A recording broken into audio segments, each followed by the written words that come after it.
नमस्कार, ANB news देख रहे हैं आप और मैं हूं आपके साथ मुस्कान। स्वागत है आप सभी का एएनबी न्यूज के स्पेशल प्रोग्राम में। महंगाई की मार, जनता लाचार।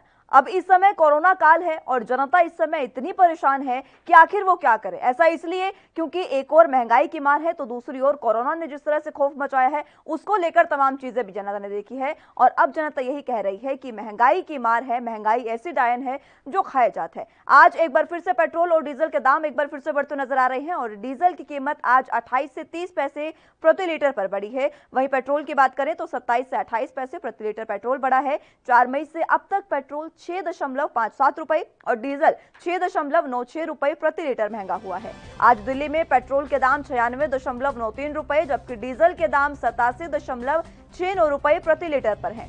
मुंबई में पेट्रोल की कीमत 103.08 रुपए और डीजल की कीमत 95.14 रुपए प्रति लीटर है। वाहन ईंधन कीमतों में एक महीने में 27वीं बार बढ़ोतरी के बाद देश भर में पेट्रोल और डीजल की कीमतें बुधवार को नई ऊंचाई पर थी, जिसके बाद राजस्थान में डीजल के दाम 100 रुपए के पार चले गए हैं, जबकि पेट्रोल के दाम का शतक लगाने वाले राज्यों में कर्नाटक भी शामिल है। कर्नाटक का देश का ऐसा 7वां राज्य है जहां पर 100 रुपए के पार पेट्रोल है। कर्नाटक की राजधानी बेंगलुरु में पेट्रोल 100 रुपए प्रति लीटर के करीब है। ऐसे में विपक्ष केंद्र सरकार पर ईंधन की कीमत को लेकर हमला बोल रहे हैं। एक बार फिर कांग्रेस के पूर्व अध्यक्ष राहुल गांधी ने सरकार पर निशाना साधते हुए ट्वीट किया है, मोदी सरकार के विकास का ये हाल है कि अगर किसी दिन पेट्रोल और डीजल के दाम ना बढ़े तो ज्यादा बड़ी खबर बन जाती है।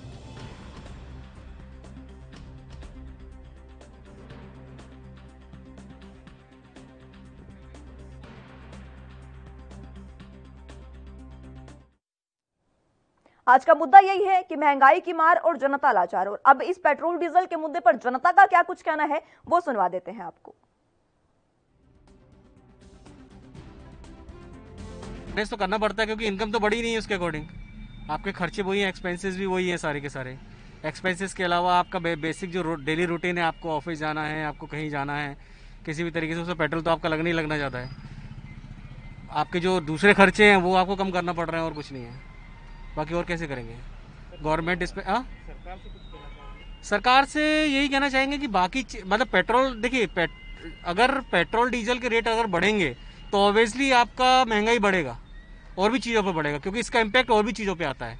ट्रांसपोर्टेशन बढ़ेगा तो हर चीज़ में, सिर्फ ऐसा नहीं कि हम ऑफिस जाने वाले लोगों को या ट्रैवल करने वाले लोगों को ही दिक्कत है, हर चीज़ में गरीब आदमी तक पे इम्पैक्ट पड़ेगा ही पड़ेगा। इंक्रीज हो रहे हैं, इससे डे टू डे लाइफ में काफ़ी प्रॉब्लम फेस करनी पड़ रही है क्योंकि सैलरी तो कोई इंक्रीज होती नहीं है, लेकिन पेट्रोल हो गया, आप सिलेंडर देख लीजिए, हर चीज़ में रेट बढ़ रहा है। तो हर सेक्टर में हमें प्रॉब्लम फेस करनी पड़ रही है।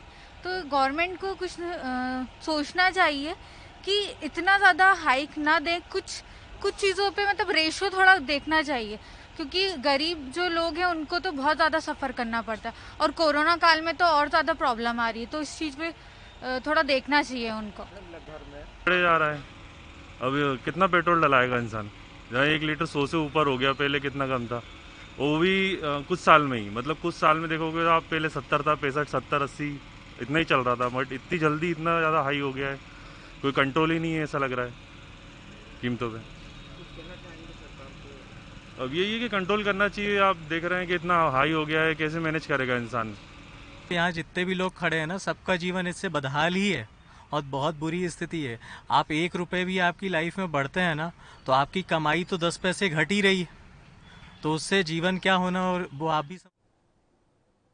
वक्त एक छोटे से ब्रेक का है, फौरन हाजिर होंगे और उसके बाद चर्चा शुरू करेंगे।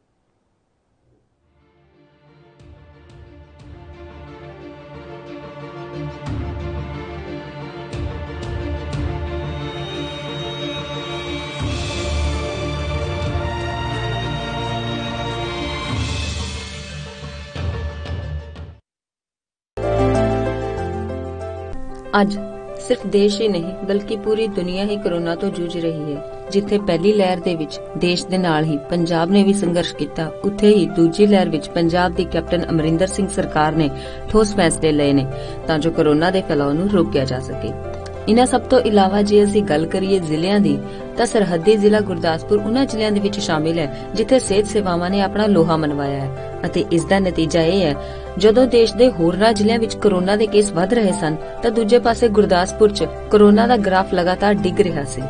ਦਰਅਸਲ ਗੁਰਦਾਸਪੁਰ ਜ਼ਿਲ੍ਹੇ 'ਚ ਕੋਰੋਨਾ ਤੋਂ ਨਿਪਟਣ ਲਈ ਪੰਜਾਬ ਸਰਕਾਰ ਦੇ ਹੁਕਮਾਂ ਅਨੁਸਾਰ ਸਿਹਤ ਵਿਭਾਗ ਵੱਲੋਂ ਠੋਸ ਕਦਮ ਚੁੱਕੇ ਗਏ ਨੇ। ਇੱਥੇ ਸਿਹਤ ਵਿਭਾਗ ਵੱਲੋਂ 13 ਆਈਸੋਲੇਸ਼ਨ ਵਾਰਡ ਬਣਾਏ ਗਏ, ਜਿੱਥੇ ਸਰਕਾਰੀ, ਪ੍ਰਾਈਵੇਟ ਤੇ ਆਰਮੀ ਹਸਪਤਾਲਾਂ 'ਚ 265 ਆਕਸੀਜਨ ਬੈੱਡ ਲਗਾਏ ਗਏ ਨੇ। ਜ਼ਿਲ੍ਹੇ ਵਿੱਚ ਵੈਕਸੀਨੇਸ਼ਨ ਦਾ ਕੰਮ ਵੀ ਜਾਰੀ ਹੈ ਅਤੇ ਲੋਕ ਵੀ ਟੀਕਿਆਂ ਨੂੰ ਲੈ ਕੇ ਆਪਣੀ ਰਜਿਸਟ੍ਰੇਸ਼ਨ ਕਰਵਾ ਰਹੇ ਨੇ। ਸਿਹਤ ਵਿਭਾਗ ਵੱਲੋਂ 18 ਤੋਂ 44 ਅਤੇ 45 ਸਾਲ ਤੋਂ ਉੱਪਰ ਉਮਰ ਵਾਲਿਆਂ ਦਾ ਟੀਕਾਕਰਨ ਕੀਤਾ ਜਾ ਰਿਹਾ ਹੈ। ਜ਼ਿਲ੍ਹੇ ਵਿੱਚ ਕੁੱਲ 217 ਸੈਂਟਰ ਸਥਾਪਿਤ ਕੀਤੇ ਗਏ ਨੇ, ਜਿੱਥੇ ਰੋਜ਼ਾਨਾ 4000 ਦੇ ਕਰੀਬ ਕੋਰੋਨਾ ਟੈਸਟ ਕੀਤੇ ਜਾ ਰਹੇ ਨੇ। ਇਸ ਤੋਂ ਇਲਾਵਾ ਸਿਹਤ ਵਿਭਾਗ ਵੱਲੋਂ ਹੋਮ ਕੁਆਰੰਟਾਈਨ ਮਰੀਜ਼ਾਂ ਲਈ ਫਤਿਹ ਕਿੱਟ ਵੀ ਭੇਜੀ ਜਾ ਰਹੀ ਹੈ। ਨੇ ਬੇਸਿਕ ਇਨਵੈਸਟੀਗੇਸ਼ਨਸ ਆ, ਬੇਸਿਕ ਟੈਸਟ ਹੈ ਜਿਹਦੇ ਵਿੱਚ RBS, BP, ਸੈਚੂਰੇਸ਼ਨ, ਟੈਂਪਰੇਚਰ ਵਗੈਰਾ ਚੈੱਕ ਕਰਦੇ ਆ ਤੇ ਉਹ ਕਰਕੇ ਜੇ ਤੇ ਪੇਸ਼ੈਂਟ ਜਿਹੜਾ ਉਹ ਫਿੱਟ ਆ ਹੋਮ ਆਈਸੋਲੇਸ਼ਨ ਵਾਸਤੇ, ਉਹ ਬਿਲਕੁਲ ਸਹੀ ਆ ਤੇ ਉਹਨੂੰ ਅਸੀਂ ਉੱਥੋਂ ਹੀ ਜਾਂ ਗਵਰਨਮੈਂਟ ਆਫ ਪੰਜਾਬ ਵੱਲੋਂ ਜਿਹੜੀ ਫਤਿਹ ਕਿੱਟ ਹੈ ਉਹ ਅਸੀਂ ਉੱਥੋਂ ਹੀ ਜਾਰੀ ਕਰ ਦਿੰਦੇ ਹਾਂ। ਤੇ ਜੇ ਕੋਈ ਪੇਸ਼ੈਂਟ ਥੋੜਾ ਅਨਫਿਟ ਜਾਂ ਅਨਸਟੇਬਲ ਸਾਨੂੰ ਲੱਗਦਾ, ਉਸ ਨੂੰ ਅਸੀਂ ਐਡਮਿਟ ਕਰਕੇ ਆਈਸੋਲੇਸ਼ਨ ਵਾਰਡ ਦੇ ਵਿੱਚ ਹੀ ਇੱਥੇ ਰੱਖ ਲੈਂਦੇ ਆ ਤੇ ਉਹਨਾਂ ਦਾ ਜੋ ਪ੍ਰੋਪਰ ਟ੍ਰੀਟਮੈਂਟ ਹੈ ਜਿਹੜਾ as per protocol ICMR guideline ਦੇ ਮੁਤਾਬਕ ਉਹ ਜਿਹੜਾ ਅਸੀਂ ਕਰਦੇ ਹਾਂ। ਸਿਰਫ ਗੁਰਦਾਸਪੁਰ ਦੇ ਸ਼ਹਿਰੀ ਖੇਤਰਾਂ 'ਚ ਹੀ ਨਹੀਂ, ਸਗੋਂ ਪਿੰਡੂ ਖੇਤਰਾਂ ਵਿੱਚ ਵੀ ਸਿਹਤ ਵਿਭਾਗ ਵੱਲੋਂ ਲਗਾਤਾਰ ਸੈਂਪਲਿੰਗ ਕੀਤੀ ਜਾ ਰਹੀ ਹੈ ਤੇ ਵੈਕਸੀਨੇਸ਼ਨ ਦਾ ਕੰਮ ਵੀ ਜਾਰੀ ਹੈ।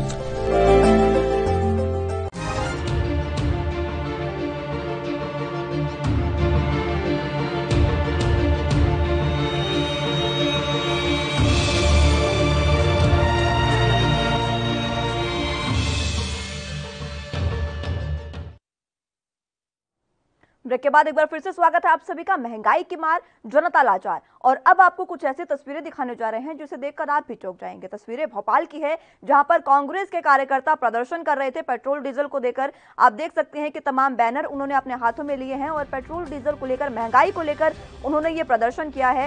लेकिन इस दौरान जो पुलिस वहां पर मौजूद थी, उन्होंने गिरफ्तार कर लिया है और उनको हिरासत में लेकर वहां से भगा भी दिया है। फिलहाल के लिए अभी इस पर ताजा अपडेट नहीं है, लेकिन इनको फिलहाल हिरासत में लिए पुलिस बैठी है और पेट्रोल डीजल की कीमतें जिस तरह से लगातार बढ़ती नजर आ रही है, उसको लेकर प्रदर्शन पर रोक लगा दी है। इसी को लेकर तमाम तरह की बातें भी कांग्रेस कार्यकर्ताओं ने कही। कांग्रेस के कार्यकर्ता ने साफ तौर पर कहा कि वो प्रधानमंत्री को उन्होंने बेशर्म कहा है और शिवराज सिंह चौहान को बेशर्म कहा है, और उन्होंने साथ में ये भी कहा कि बेशर्म प्रधानमंत्री को हम बेशर्म के पौधे देने आए हैं। प्रधानमंत्री को शर्म करनी चाहिए कि जनता इतनी लाचार महसूस कर रही है, जनता इतनी बेबस है।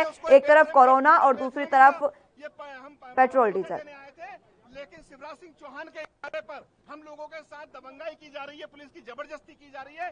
लेकिन हमारी शर्म सरकार है, उसको बेशरम के फूल और बेशरम का ये हम पौधे देने आए थे।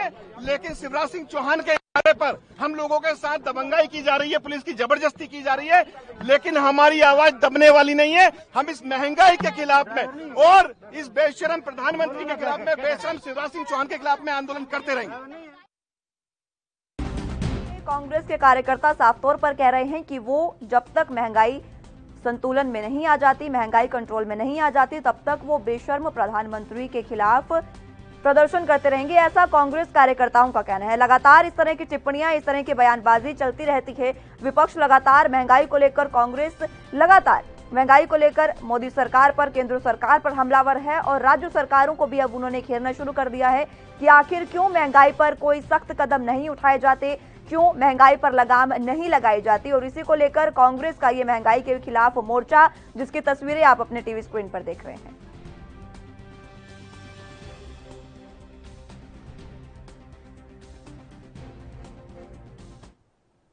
चलिए, तो अब इसी मुद्दे पर चर्चा के लिए हमारे साथ तमाम पैनल मौजूद हैं, उनसे आपको मुखातिब करा देते हैं। हमारे साथ देवेंद्र जी मौजूद हैं बीजेपी का पक्ष रखने के लिए, बहुत स्वागत है सर आपका। और कांग्रेस से हमारे साथ अरविंद जी मौजूद हैं, बहुत स्वागत है सर आपका भी हमारे इस खास कार्यक्रम में। सबसे पहले मैं अरविंद जी आप ही के पास आना चाहूंगी। जिस तरह से कांग्रेस लगातार प्रदर्शन कर रही है महंगाई को लेकर, आज भी महंगाई को लेकर प्रदर्शन था भोपाल में, लेकिन वहां के पहली बात तो आपकी बयानबाजी इस तरह की थी कि आपने प्रधानमंत्री पद की भी गरिमा नहीं रखी आपके कार्यकर्ताओं ने और उनको बेशर्म तक करार दिया। दूसरी ओर कोरोना गाइडलाइन का भी कोई पालन नहीं था सर। जनता चाहे कांग्रेस की हो, चाहे समाजवादी पार्टी की हो, चाहे बहुजन समाज पार्टी, पहले वो जनता है। और जब जनता त्रस्त हो जाती है तो उसका एक आक्रोश निकलकर आज कोरोना काल में प्रति व्यक्ति एक आर्थिक रूप से उसकी कमर टूट गई है, लोगों के रोजगार खत्म हो गए हैं, लोग एक रोजी रोटी की व्यवस्था भी लोगों की नहीं चल पा रही है।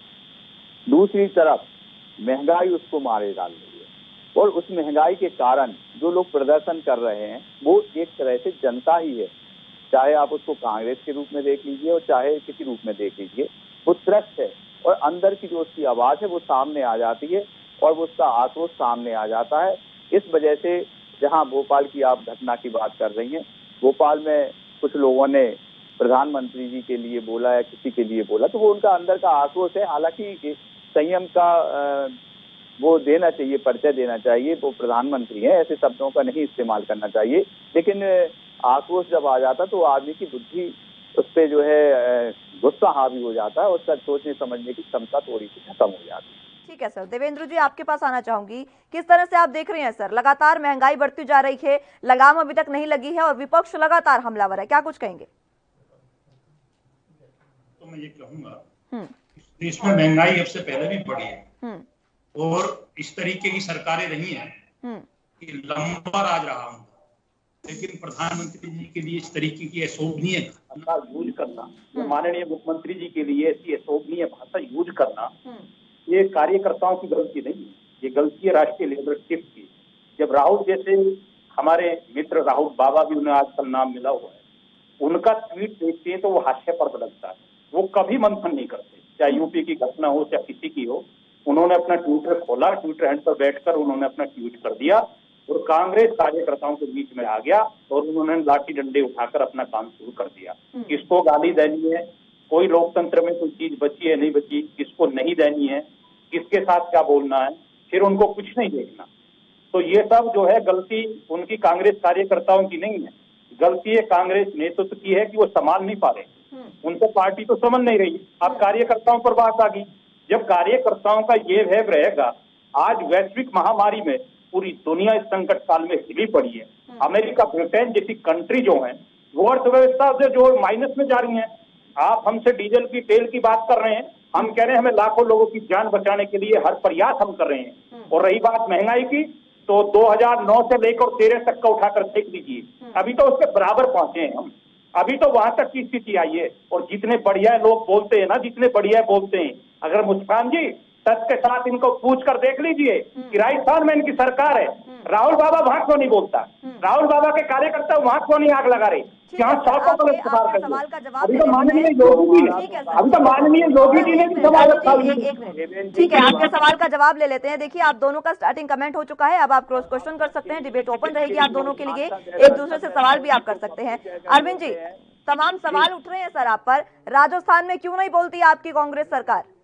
मुद्दा ये है कि इन्होंने कहा कि जो कार्यकर्ता है वो कांग्रेस के नेताओं के उस दम पे बोल रहे हैं, लेकिन हम इनसे पूछना चाहते हैं कि हमारे तो कार्यकर्ता हैं जिनको हमने को ना सिखाया है ना पढ़ाया है। इनके लोग तो संसद में जो है राहुल जी को उन्होंने पप्पू कहा, और आज भी जो है आप राहुल बाबा और ये मतलब आप एक पार्टी के एक केंद्र में आपकी सरकार एक जिम्मेदार है, आप नेता हैं। अरविंद जी, राहुल गांधी को राहुल बाबा कहने पर आप तिलमिला गए हैं। अरविंद जी, राहुल गांधी को राहुल बाबा कहने पर आप तिलमिला गए हैं, आपके कार्यकर्ता प्रधानमंत्री को बेशर्म कह रहे हैं, क्या वो सराहनीय है सर? कार्यकर्ता कह रहा है, इनके नेता कहते हैं सदन के अंदर, आप समझिए उन्होंने सदन के अंदर व्यक्ति विशेष की ना भारत के प्रधानमंत्री की जीत है, उस पर लंबे समय तक कांग्रेस के भी नेता बैठे रहे थे, जिनका नाम आज जो योजनाओं में कराकर घुमा रहे हैं आजकल, ठीक है सर, मेरी आप दोनों से रिक्वेस्ट रहेगी सर, एक एक करके बोलिए, ठीक है? जनता का भी समय बहुत कीमती है सर, डिबेट करने में सक्षम रहेगी हम, एक एक करके आप बोलिएगा सर, प्लीज एक एक करके सर। अरविंद जी ठीक है, मैं देवेंद्र जी के पास जाना चाहूंगी। जी देवेंद्र जी, अब आप अपनी बात रख सकते हैं सर। मैं ये बता देना चाहता हूँ, देखिए मुस्कान जी, आज इनको तिलमिलाट लगती है, ये जो है हमेशा से शुरू से जब सच्चाई सामने आती है, ना तो हमने राहुल बाबा को राहुल बाबा नाम दिया, ना पप्पू हमने कहा, ये सब इन्हीं की देन है, इन्हीं की पार्टियों के नेताओं की देन है और इन्हीं के बयान है। इन्हीं के साथ लोग जो हैं, जब राहुल जी और अखिलेश जी साइकिल की सवारी कर रहे थे तो ये नाम कहीं से निकल कर आया था, इन्हीं की तरफ से निकल कर आया था। ये आज हमको दोष ठीक है, देखिए एक बार उन्होंने आरोप लगाया, एक बार आपने लगा लिया, ठीक है देवेंद्र जी, लेकिन अब मुद्दे की बात करते हैं सर। क्यों महंगाई पर लगाम नहीं लग रही है, मैं आपसे इतना जानना चाहूंगी। मुद्दे पर आते हैं सर।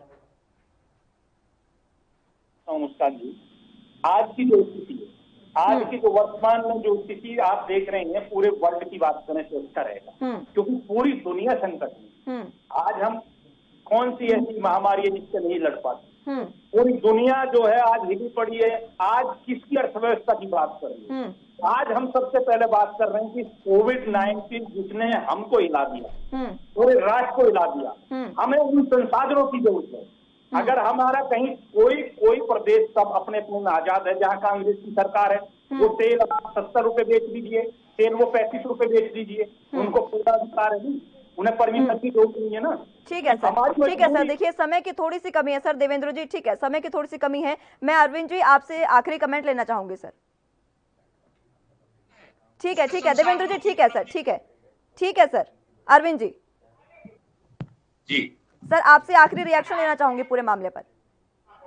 देखिए मुस्कान जी, जहां तक कोरोना की बात है, राहुल जी ने सबसे पहले चेतावनी दी थी कि कोरोना आ रहा है, आप सचेत हो जाइए। लेकिन हमारे प्रधानमंत्री जी अमेरिकी राष्ट्रपति के लिए बिछे जा रहे थे और उनका स्वागत के लिए आतुर थे। उन्होंने इस देश के अंदर कोरोना फैलाने में कहीं कोई कसर नहीं छोड़ी है। दूसरी बात, जब दूसरी लहर आई है तो मैं अपने झांसी महानगर में रहता हूँ, यहाँ की स्थिति ये थी कि लोगों को ना तो ऑक्सीजन मिल रहा था, ना रेमडेसिविर इंजेक्शन मिल रहा था, ना अस्पताल में एडमिट होने के लिए जगह मिल रही थी। ठीक है सर, बात पेट्रोल डीजल की है, तो उसी पर रहते हैं। ठीक है सर, आप दोनों का बहुत शुक्रिया हमारे साथ जुड़ने के लिए, आपने अपना कीमती समय हमें दिया, उसके लिए बहुत शुक्रिया। लेकिन बात जब पेट्रोल डीजल की है तो पेट्रोल डीजल पर ही रहेंगे, और विपक्ष क्या भूमिका निभा रहा है और सरकार क्या कर रही है, ये देखना अहम होगा। फिलहाल के लिए इस बुलेटिन में मेरे साथ बस इतना ही। आप जुड़े रहिए एनबी न्यूज के साथ। नमस्कार।